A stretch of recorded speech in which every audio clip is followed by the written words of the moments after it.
Hey guys, Tomboy601, and welcome to our update review.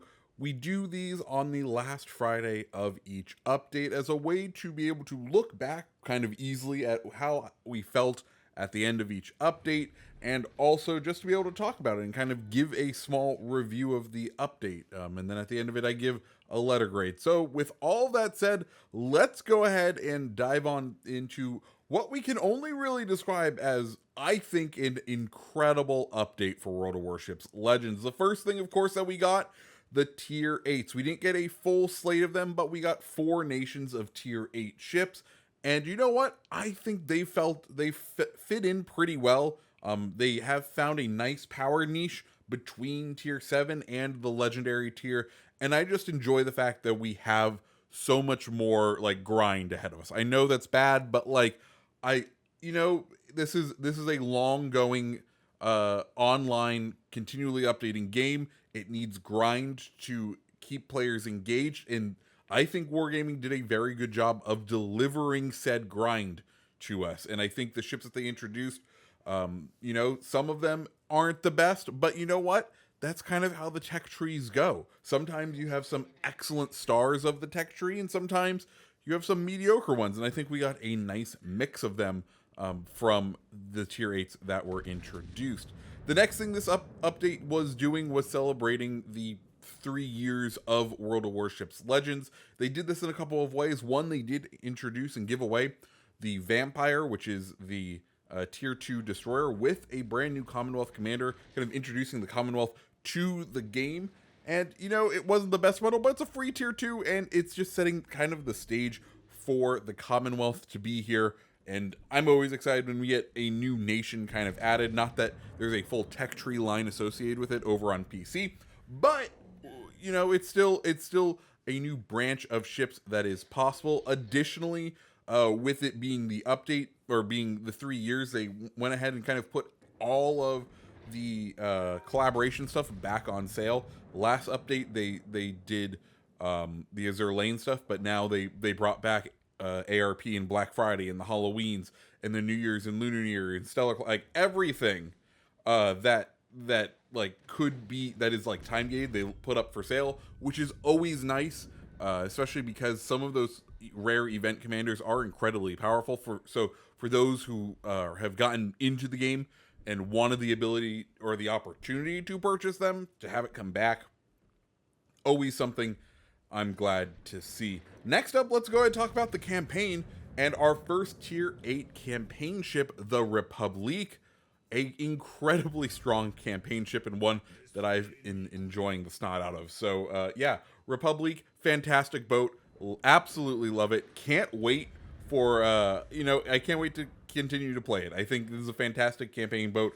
Completely the opposite from like Belfast 43. I think Republique is an incredibly strong ship. She's fantastic. So happy that she's in the game. So happy that I'll have the opportunity to play her for the years to come. Then the final part of the kind of year-end celebration was the treasure hunt.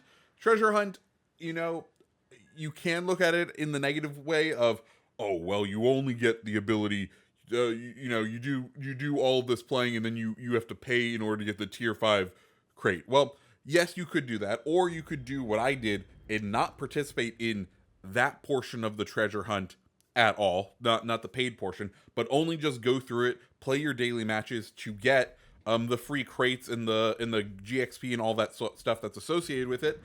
For me personally, I walked out with the Monarch for free. I'm not going to complain for that. Just play the game. Just play the game kind of every day and put in the 2 million credits that I would usually earn from that daily play. And bingo bango, I had myself the Monarch for free, saving me 750,000 global XP. I'm super happy with it. And I think I really like the treasure hunt events.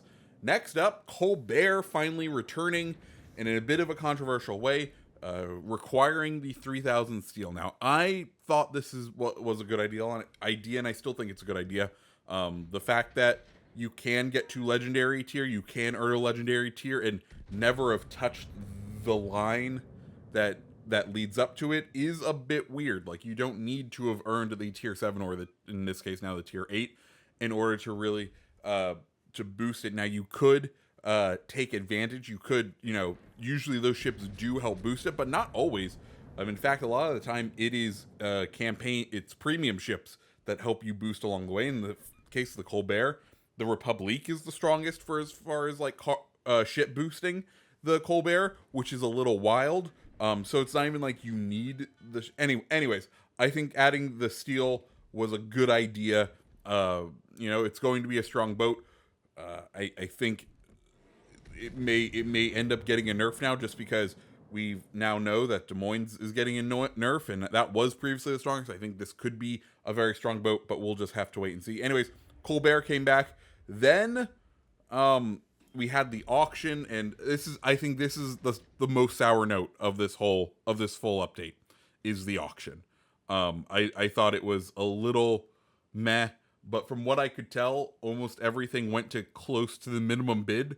So I think everyone kind of felt that way about it. Of course, the highlight of the auction was the Elbing. The Elbing, fantastic boat, a super fun boat, a very high skill boat, a boat that I really want back, but one that is coming back for global XP. So if you wanted to pay what ended up being like just above the 20,000 min price, I think I saw one go for, hey, fools and their money are often separated, or some people just have that money to blow on a virtual boat. I don't, so I didn't bid for it. The other boat that came out, the other premium ship that came out this update, was Graf Zeppelin. Another kind of disappointment, in my opinion.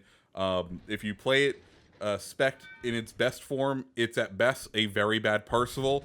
And if you spec it into secondaries, because that's supposed to be the highlight of the boat, it's a just subpar tier 7 aircraft carrier. Either way, it's not really coming out ahead as in a way that you'd really want it. And I hope that in a couple of updates we see some power increase to it, because I think it does need some little extra zhuzh to get it to where it should be. Next, we got the free Italian accuracy commander, Angela Iacchino. Whenever Wargaming is gonna make a accuracy commander, they previously made you pay for an accuracy commander for the Italians, and then when they go out and make the free one better than the one you paid for, I'm always there for it, and that's fantastic. Angela has been doing it. I've been experimenting with a double shell grouping build that he allows for. I've been having some pretty good success with it, so probably sometime next update, I'll go ahead and talk about what my findings have been from running the double shell grouping buff that you can pull off with Iacchino and Cunningham. But so far, I've been really enjoying him. Then we get into the balance changes. The aircraft carriers at tier 7 were kind of universally buffed. I didn't really notice it too much, so I think, okay, that's okay. Weimar finally moved its way to tier 7, which is great, and that was kind of the update, right?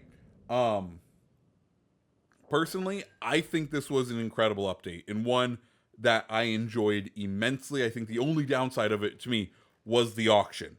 Like, that was the biggest thing, and the Graf Zeppelin. Like, the auction and the Graf Zeppelin were the two downsides to it, which is why I'm going to give this update an A. I think it's one of the few, or maybe the only one I've given an A, but this was, in my opinion, an incredible update, and one that we'll look back to as like, man, this was, that was a ton of content. I think if we look at it all, I think there's like 20 something ships they added to this update, which is incredible. And shout out to the devs for putting out 20 different ships. That's a big lift. That's a huge lift. So good on them. Anyways, guys, if you liked the video, go ahead and hit the like button, hit the subscribe button, and I hope you have a fantastic rest of your day. See ya.